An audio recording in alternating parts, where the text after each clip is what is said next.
ಜೀವಜಲಕ್ಕಾಗಿ silicon city ಬೆಂಗಳೂರಿನಲ್ಲಿ ಹಾಹಾಕಾರ ಶುರುವಾಗಿದೆ. ಕೇವಲ ಒಂದು ಏರಿಯಾದಲ್ಲಿ ನೀರಿನ ಸಮಸ್ಯೆ ಅಲ್ಲ, ಬೆಂಗಳೂರಿನ ಹಲವು ಕಡೆಗಳಲ್ಲಿ ಈ ಜಲಕ್ಷಾಮ ಜನರನ್ನ ಹಿಂಡಿ ಹಿಪ್ಪೆ ಮಾಡಿದೆ. ಪೌರ ಕಾರ್ಮಿಕರು ಕೂಡ ನೀರಿಲ್ಲದೆ ಪರದಾಟ ನಡೆಸುವಂತಹ ಪರಿಸ್ಥಿತಿ ನಿರ್ಮಾಣವಾಗಿದೆ. ಪೌರ ಕಾರ್ಮಿಕರಿಗೆ ಕುಡಿಯೋ ನೀರಿಗೂ ಸಂಕಷ್ಟ. ಮನೆ ಹತ್ರ ಕುಡಿಯೋಕೆ ನೀರು ಕೊಡಿ ಅಂದ್ರೂ ಕೊಡದ ಪರಿಸ್ಥಿತಿ.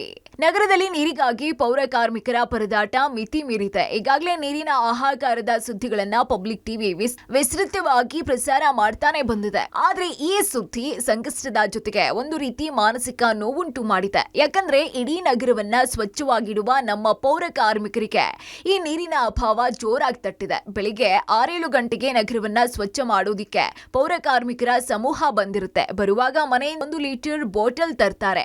ಅದು ಖಾಲಿ ಆದ್ರೆ ಮತ್ತೆ ನೀರು ಸಿಗದಷ್ಟು ಪರದಾಟ ಶುರುವಾಗಿತ್ಯಂತೆ.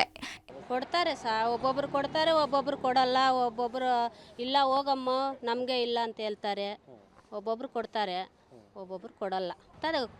ಬಿಡ್ತಾರೆ ಒಬ್ಬೊಬ್ರು. ನಾವು ಯಾರ ಮನೆ ರೂಢಿ ಆಗಿರ್ತೀವಲ್ಲ ಆ ಮನೆಗೆ ಹೋಗಿ ತೊಳ್ಕೊಂಡ್ರೆ ಏನು ಮಾತಾಡಲ್ಲ. ಯಾವ ಗೇಟ್ ಅಂದರೆ ಆ ಗೇಟಿಗೆ ಹೋಗಲ್ಲ ನಾವು. ನಮ್ಗೆ ಎಲ್ಲಿ ರೂಢಿ ಆಗಿರ್ತಾರೆ ಅವ್ರ ಗೇಟ್ಗೆ ಮಾತ್ರ ಹೋಗ್ತೀವಿ.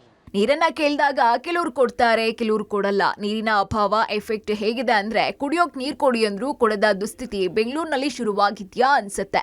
ಬೆಳಿಗ್ಗೆ ಮನೆಯಿಂದ 1 ಬಾಟಲ್ ನೀರು ತರ್ತೀವಿ, ಅದು ಮಧ್ಯಾಹ್ನ 2 ಗಂಟೆ ತನಕ ಬಳಸಬಹುದು. ನಮಗೂ ನೀರಿನ ವ್ಯವಸ್ಥೆ ಮಾಡಿದ್ರೆ ಒಳ್ಳೇದು. ಜನ ನಮ್ಗೆ ನೀರಿಲ್ಲ, ನಿಮ್ಗೆ ಹೆಂಗ್ ನೀರು ಕೊಡೋದು ಅಂತಾರೆ. ದಯಮಾಡಿ ನಮ್ಗೆ ಕುಡಿಯೋ ನೀರಿನ ವ್ಯವಸ್ಥೆ ಮಾಡಿ. ಜನ ಪ್ರಾಣಿಗಳಿಗೆ ಪಕ್ಷಿಗಳಿಗೆ ಅಂತ ಕುಡಿಯೋದಿಕ್ಕೆ ನೀರನ್ನ ಇಡ್ತಾರೆ, ಆದ್ರೆ ನಮ್ಗೆ ಕುಡಿಯೋಕ್ ನೀರಿಲ್ಲದ ಪರಿಸ್ಥಿತಿ ನಿರ್ಮಾಣ ಆಗಿದೆ. ದಯವಿಟ್ಟು ನೀರು ಕೊಡಿ ಅನ್ನೋದು ಪೌರ ಕಾರ್ಮಿಕರ ಮನವಿ ಆಗಿದೆ. ಕೆಲವ್ರು ಜನ ಕೊಡ್ತಾರೆ, ಕೆಲವ್ರು ಜನ ಕೊಡಲ್ಲ. ಕೆಲವ್ರು ಜನ ಅರ್ಥ ಮಾಡ್ಕೊಂಡು ಕೊಡ್ತಾರ, ಕೆಲವ್ರು ಜನ ಸುಮ್ಮನೆ ಹೋಗ್ತಾರೆ ಮನೆ ಒಳಗಡ್ಕಷ್ಟೇ, ಏನು ಮಾತಾಡಲ್ಲ, ಸುಮ್ಮನೆ ಒಳಗಡ್ಕೆ ಹೋಗ್ತಾರೆ ಅಷ್ಟೇ. ನಾವು ಬೈಕೊಂಡು ಬರ್ತೀವಿ. ಏನು ಕುಡಿಯೋಕೆ ಬಿಸಿಲಲ್ಲಿ ಕೆಲಸ ಮಾಡ್ತಾ ಇರ್ತೀವಿ, ಕುಡಿಯೋಕೆ ಸ್ವಲ್ಪ ನೀರು ಕೊಡೋಕ್ಕೂ ಕಷ್ಟನೇ ಅಂತ ನಾವು ಬೈಕೊಂಡು ಬರ್ತೀವಿ ಅಷ್ಟೇ. ಇನ್ನು ಬೆಂಗಳೂರಿನಲ್ಲಿ ನೀರಿನ ಅಭಾವಕ್ಕೆ ಹಿಡಿದ ಕನ್ನಡಿ ಅಂತೆ ಇದೆ ಇವರ ಮಾತುಗಳು. ಜನ ನಮ್ಗೆ ನೀರಿಲ್ಲ, ನಿಮ್ಗೆಲ್ಲಿಂದ ತರೋದು ಎನ್ನುವ ಪರಿಸ್ಥಿತಿ ನಿರ್ಮಾಣ ಆಗಿದೆ.